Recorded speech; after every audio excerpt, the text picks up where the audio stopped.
Everyone ignored her warnings until she saw the disaster before it even happened. One little girl, one vision, and a truth powerful enough to shake Lagos. Will anyone listen before it's too late?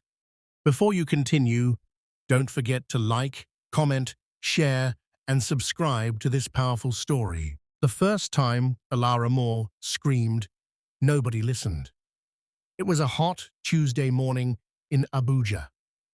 Red dust floated in the air as parents rushed past the school gate. Elara stood barefoot by the roadside, her small hands shaking. "Don't go," she cried to her mother. "Please don't enter that bus." Her mother, Mrs. Naomi Moore, frowned. She was tired. Life was hard. School fees were unpaid. Every day was already a fight. "Elara, stop this," she said. "You're always saying strange things." The yellow staff bus honked. Children laughed inside. The driver waved. Elara's eyes were wide, not with fear, but with knowing. "The bus will fall," she whispered. "Not now. After the bridge." Naomi slapped her thigh lightly, embarrassed. Neighbors were watching. "Enough," she said. "God did not give you this mouth to disgrace me." She pushed Elara aside and climbed into the bus to drop some documents at Wu's before work. The door slammed. The bus drove off. Elara stood alone. She sat down on the dusty ground and cried silently. 2 hours later, the news broke. A bus had fallen from Kubwa Bridge. Brakes failed. Many injured. One woman dead. Her name was Naomi Moore. That was the day Elara learned a painful truth. She could see things before they happened. But seeing was not the same as being believed. Weeks passed. Elara stopped screaming. She stopped warning. She started watching. At night, she saw things in her dreams, clear like morning light. Not shadows, not riddles. Real events. Real people. A neighbor's shop burning before the kerosene fell. A man collapsing at the mosque before his chest grabbed him. A rainstorm flooding a Nyanya market before the first cloud formed. Each time she spoke, people laughed. Small girl with big imagination. She's disturbed since her mother died. Children talk nonsense. Even her aunt. Mrs. Helen Moore, who took her in, warned her. "Keep quiet," she said. "This world is not kind to children who talk too much." But Elara's gift did not stop. It grew stronger. One evening, as the sun sank red over Abuja, Elara sat outside their one-room apartment. She was drawing with charcoal on the ground. Suddenly, her hand froze. She saw it. Not in a dream, not in sleep, right there. A tall building, glass walls, Lagos, written in bold letters on a signboard, people screaming. Fire climbing floors like a hungry animal. And a man she had never met. His name came to her clearly, Mr. Adrian Cole. "Elara," her aunt called, "what are you staring at?" Elara stood up slowly. "A building will fall in Lagos," she said. "Not today, soon. Fire first, then silence." Her aunt laughed nervously. "Did Lagos move to Abuja?" she mocked. "Go inside." But Elara felt something new. This time the vision hurt. This time the warning was bigger than her. And this time, keeping quiet would cost many lives. As night swallowed the city, Elara whispered to herself, "If nobody listens, who will pay the price?" The answer was coming, and it would not be gentle. Elara learned the sound of hunger early. It sounded like silence in the morning. No pot on the fire, no footsteps rushing to work, only her aunt's long sighs. After her mother died, Mrs. Helen Moore became everything: guardian, judge, protector, and sometimes enemy. She sold vegetables near Hadgaki market. Money came slowly. Patience came even slower. Elara, her aunt said one morning, tying her headscarf tight, "Today, you will go with me." Elara nodded. She liked the market. People moved fast there. Things happened quickly, and when things happened quickly, her visions came clearer. By noon, the sun was angry. Elara sat under a small umbrella beside her aunt's stall. She watched people bargain, argue, laugh. Then, her chest tightened. She saw it. A metal pole, loose wire, a loud crack like thunder. She stood up sharply. "Aunt Helen," she said, her voice shaking, "that electric pole will fall." Her aunt didn't look up. "Sit down," she replied. "You will chase customers away." "No," Elara whispered. "It will fall on the woman with the red bag." A woman nearby turned. "Who is talking?" she asked. Elara pointed. "Please move, please." People stared. Someone laughed. "Mad girl," a man said. "See her mouth." Mrs. Helen grabbed Elara's arm. "Have you lost your mind?" she hissed. "Do you want people to think we are cursed?" The woman with the red bag rolled her eyes and walked closer to the pole. Elara screamed, "Please!" Then it happened. The wire snapped. The pole crashed down, but not where Elara saw it. It missed the woman by inches and smashed into empty ground. Dust rose. People shouted. Silence followed. Then laughter. "See," someone said. "Nothing happened." Mrs. Helen's face burned with shame. That night, the beating came quietly. Not with anger, with disappointment. "You must stop," her aunt said, tears in her eyes. "Since your mother died, you bring only trouble."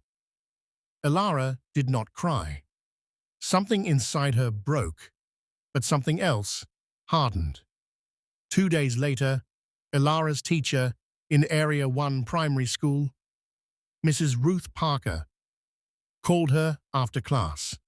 "You wrote something strange," she said gently. Elara's notebook lay open. "The fire will start on the 4th floor. People will run, but one man will stay behind." "Is this a story?" the teacher asked. Elara shook her head. "It's going to happen," she said. "Where?" Elara swallowed. "Lagos." The teacher smiled kindly. The way adults smile when they don't believe you, but don't want to be cruel. "You are very creative," she said, "but don't scare yourself with thoughts like this." That night, Elara dreamed again. This time, she heard a name clearly, Adrian Cole. She woke up sweating. 3 days later, the news showed a small fire in a Victoria Island in Lagos. No deaths, controlled quickly. Mrs. Helen turned to Elara with tired eyes. "You see," she said, "nothing serious. Your fear is bigger than your sense." Elara looked at the screen. "That's not it," she whispered. "That's not the one." Her aunt ignored her. But Elara felt the truth settle heavy in her bones.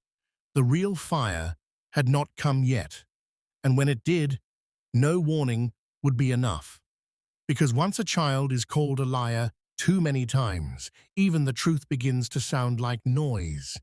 And in a city full of noise, disaster moves freely. Elara discovered something worse than not being believed. It was being blamed. After the market incident, parents in Gaki began pulling their children away from her. Whispers followed her small footsteps. "That's the girl, the one who causes trouble. Strange child." Elara stopped talking in public. She learned to keep her mouth shut and her eyes open. One afternoon, her aunt sent her to fetch water from a public tap near Area 3. The sun was low. The road was busy. Motorcycles passed too fast. As Elara waited in line, her head suddenly rang. Not loud, clear. She saw a blue tricycle, She saw speed. She saw a child running. She saw blood. Elara dropped her bucket. "Stop!" she shouted. "Don't cross!" A little boy beside her froze. His sister frowned. "Why?" Elara's eyes locked on the road. "The KK will not stop," she said. People turned. The boy's mother pulled him back gently. "Ignore her," she said. "She's the one." The boy stepped forward. Elara ran. She grabbed him hard and yanked him back. The blue tricycle swerved past them, missing the boy by a breath. The road fell silent. Then shouting, "What is wrong with you?" the boy's mother screamed. "Why did you touch my child?" Others joined. "You can't be touching children. Who sent you? Is she mad?" The boy was alive, but Elara was guilty. The police post was small, hot, smelled of sweat and old paper. Elara sat on a bench, feet dangling, heart pounding. A young officer leaned toward her. "Why did you grab the boy?" he asked. Elara looked up. "If I didn't," she said quietly, "he would be dead." The officer sighed. "Do you know what trouble you can cause?" Her aunt arrived, shaking with anger and fear. "Do you want to destroy me?" she asked on the walk home. "Do you want people to lock you up?" That night, Elara made a decision. She would never warn adults again. But God does not take permission before using a gift. 2 weeks later, Elara was in school when the bell rang for break. Children rushed out laughing. Elara stayed behind. Her chest tightened. She saw it again. A staircase, loose rail, a heavy fall. She stood up slowly. "Don't use the stairs," she told her classmates. "Wait." They laughed. "You're not my mother," one girl said. The teacher was busy. The children ran. The rail snapped. A girl fell. Screams filled the air. The girl survived, but she would never run the same way again. The school called Elara's aunt. This time, nobody shouted. Nobody laughed. They just stared at Elara like she was something they didn't understand. That evening, as Elara sat outside, watching the sky turn purple, her aunt spoke softly for the first time. "You are not normal," she said, "and that scares people." Elara nodded. "I know," she replied. In the distance, thunder rolled. Far away in Lagos, a building stood quietly, waiting. And for the first time, Elara did not feel alone. She felt chosen. The man's name was Jonah Reed. He came to Abuja quietly, like someone running from noise. He was a safety consultant from Lagos, hired to inspect old government buildings after too many avoidable accidents. People said he asked too many questions. Elara noticed him immediately. Not because he looked important. He didn't. Simple shirt, tired eyes. But when she saw him, her chest tightened in a way it never had before. She saw him falling, not dying. Falling because he trusted the wrong person. Jonah stood outside a worn office complex in Central area, scribbling notes. Elara passed with her aunt, carrying vegetables home. She stopped walking. "Don't enter," she said. Jonah looked down, surprised. "Sorry?" he asked. Her aunt stiffened. "Elara, move." "The stairs inside," Elara continued, ignoring her. "The left side. They will break." Jonah knelt to her eye level. "Why do you think that?" he asked gently. No laughter, no anger, just listening. Elara swallowed. "I don't think," she said. "I see." Something in her voice unsettled him. Jonah straightened and looked at the building again. "Thank you," he said simply.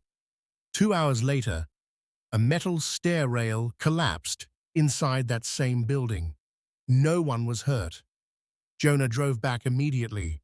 He found Elara sitting outside her house. "You saved my job," he said, and maybe my life. Mrs. Helen watched from the doorway, stunned. That night, Jonah returned with food and questions. He didn't call Elara gifted. He didn't call her cursed. He called her important. Over the next weeks, Jonah became a quiet presence. He taught Elara how to write down what she saw. Dates, places, small details. Knowing is one thing, he said. Being prepared is another. For the first time, Elara felt useful, but usefulness attracts danger. One evening, Jonah's phone rang sharply. His face changed. "That Lagos building," he said. "The one you mentioned weeks ago." Elara's heart raced. "Yes," she whispered. "They've ignored my report," Jonah said. "Too expensive to fix. Too powerful people involved." Elara stood up. "When?" she asked.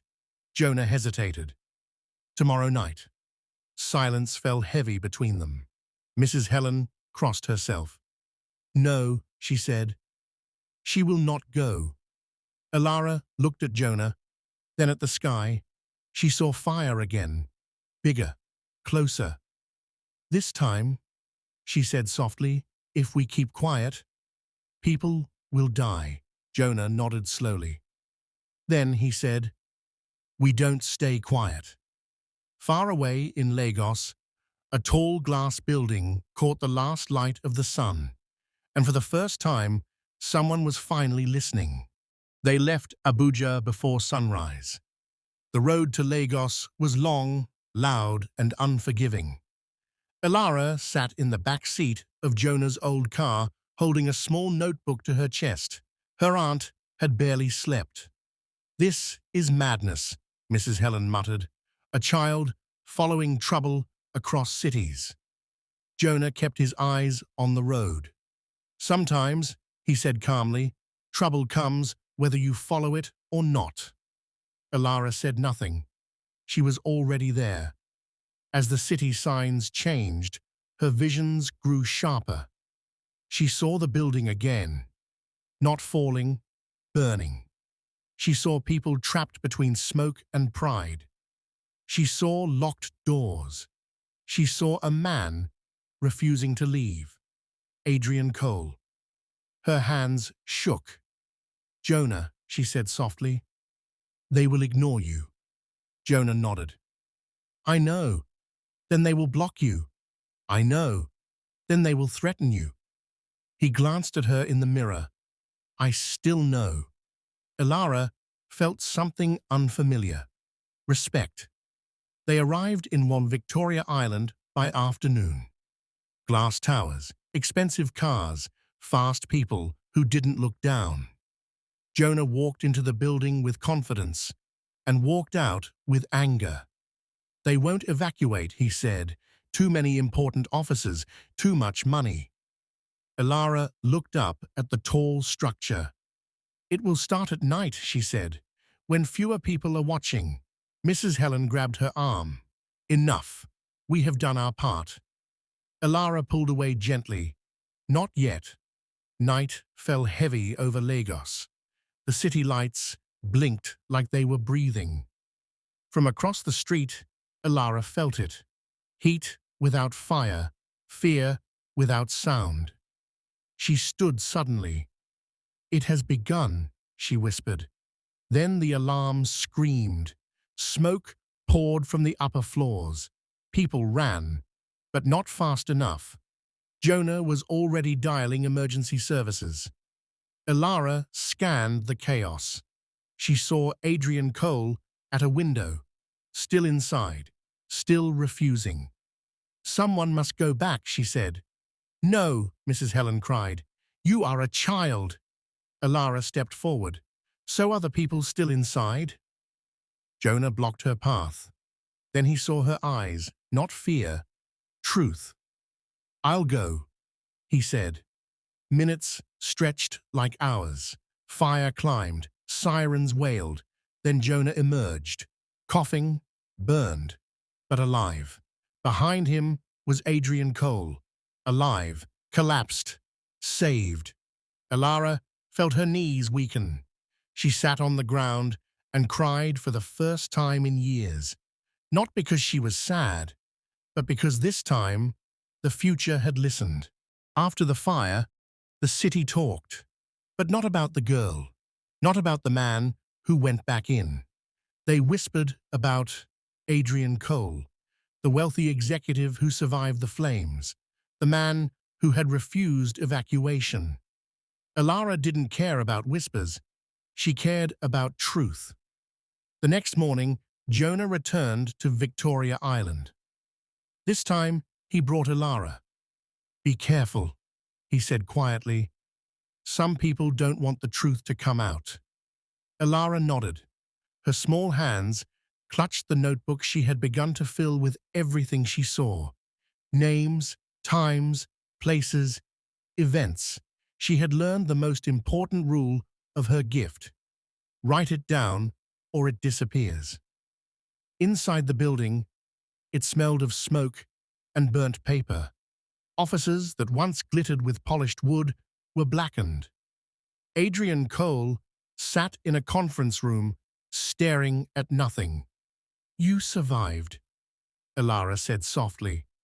He looked at her. For the first time, the man spoke without arrogance. "You warned me," he said. "You saw it coming." Elara shrugged. "I don't know why. I just see." Jonah watched them carefully. "Some people," he said, "will try to hide the truth. Power makes lies feel safer than reality." Elara's eyes scanned the room. She saw it again. A locked cabinet. A folder marked "Confidential Shush." Important documents. Ones that would prove that the fire wasn't an accident. It had been negligence. She tried to speak. "Jonah, Adrian, someone left something dangerous." Adrian frowned. "What do you mean?" Elara didn't answer. Not yet. The papers burned in her mind like a warning. If someone got to them first, evidence would vanish. That evening, as Lagos glittered beneath them, Jonah and Elara walked on the balcony. "They tried to hide it," she whispered. "Who?" Jonah asked. "People who think truth is dangerous," she replied. Jonah shook his head.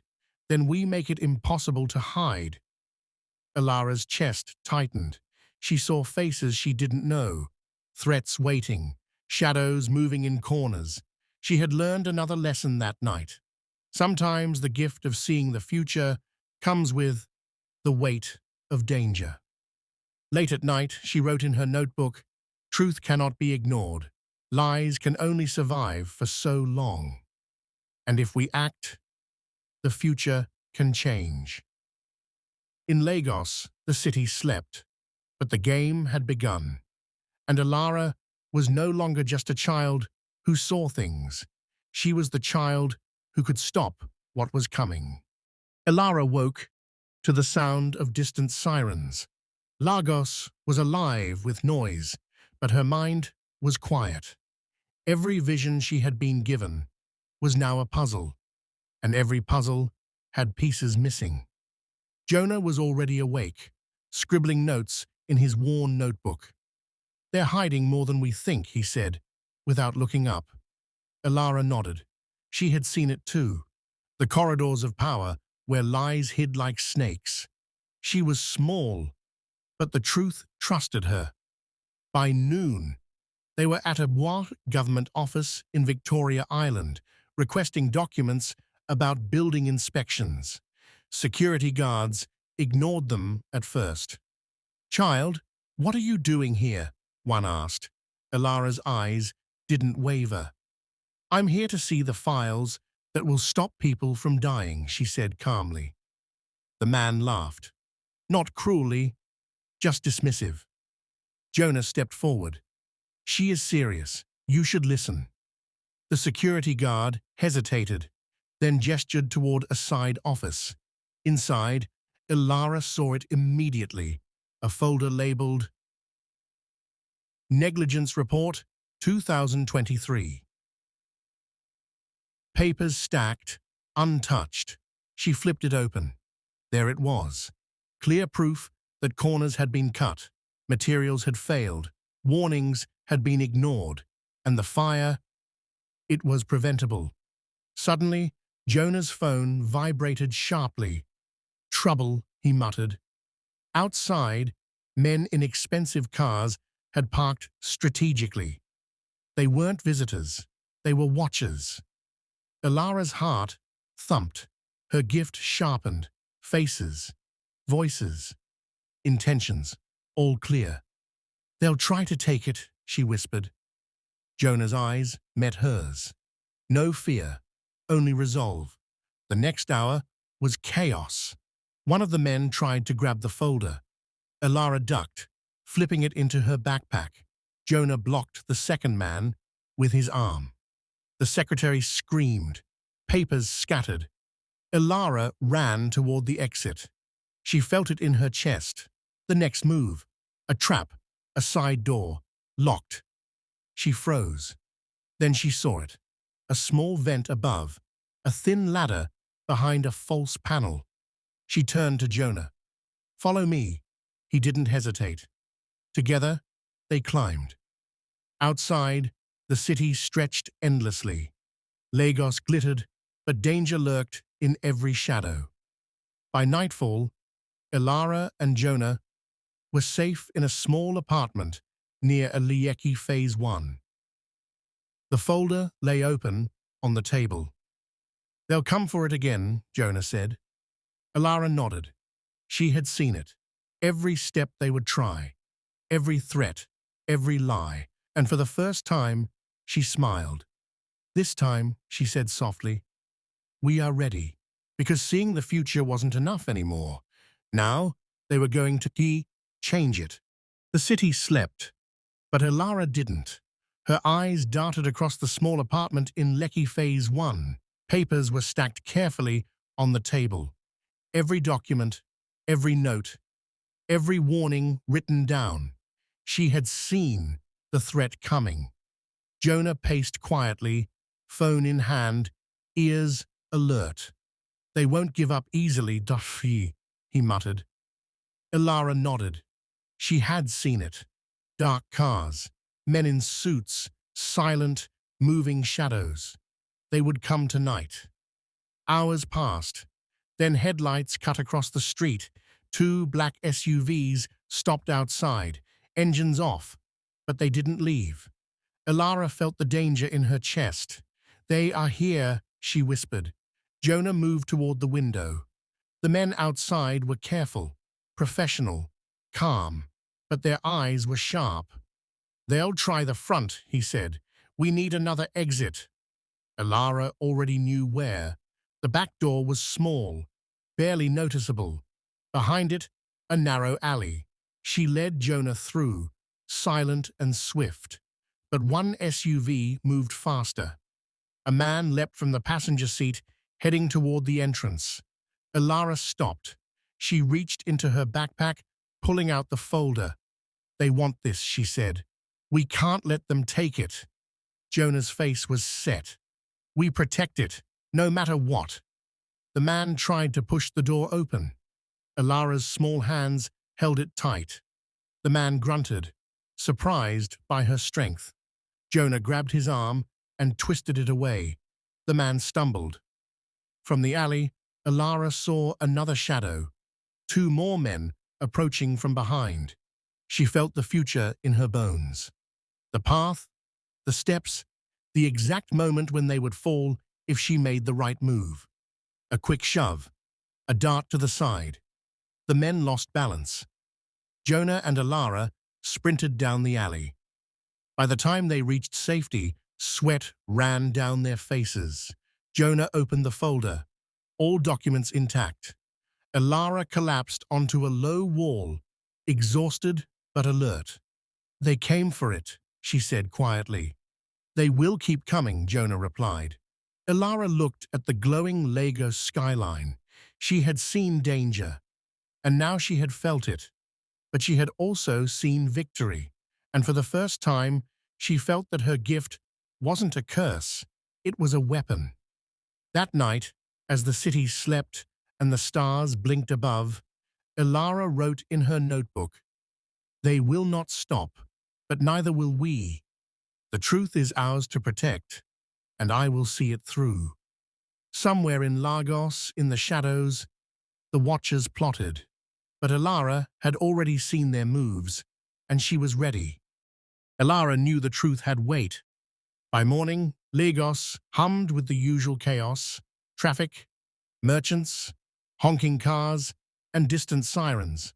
But in her chest, something heavier thumped: anticipation. Jonah had arranged a meeting with a journalist in Ikoyi, someone who cared more about justice than money. "You understand," he said quietly.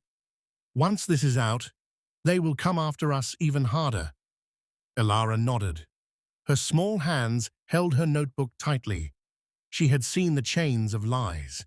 She had traced them from Victoria Island offices to boardrooms. The web was bigger than anyone thought. The cafe in Ikoyi smelled of coffee and polished wood. The journalist, Clara Benson, looked skeptical at first. "This is a child's story," she said, flipping through the papers. Elara leaned forward. "It's not a story. People can die if you ignore this." Clara's brow furrowed, but the evidence spoke. Photographs, inspection reports, warnings, everything meticulously written. Jonah added, "We need you to publish this. People must know the truth." The journalist's eyes flicked between the girl and the folder. Something in Elara's gaze made her pause. Suddenly, a shadow fell across the cafe's window. Elara's chest tightened. She saw the men from before, watching, waiting. "They're here," she whispered. Clara glanced outside, frowning. Jonah's face hardened. The men didn't enter. They weren't reckless. They were professional, patient. They knew this game was slow. Elara knew their next moves. "Leave the folder here," she told Jonah. "They'll try to take it if we move now. But if we stay—" Jonah understood. He nodded. The hours passed. Clara typed furiously. Each article, each line, was a thread pulling the web of lies apart. Elara watched the shadows outside, seeing every possible outcome. The men could strike tonight or tomorrow or next week, but they could not hide the truth forever. By dusk, the first article went live. The building's negligence, the ignored warnings, the fire, names included, and the city reacted. Lagos woke. Powerful officers shook. Lawyers called. Security tightened. Phone lines buzzed. Elara felt a strange satisfaction. She was a child, yes.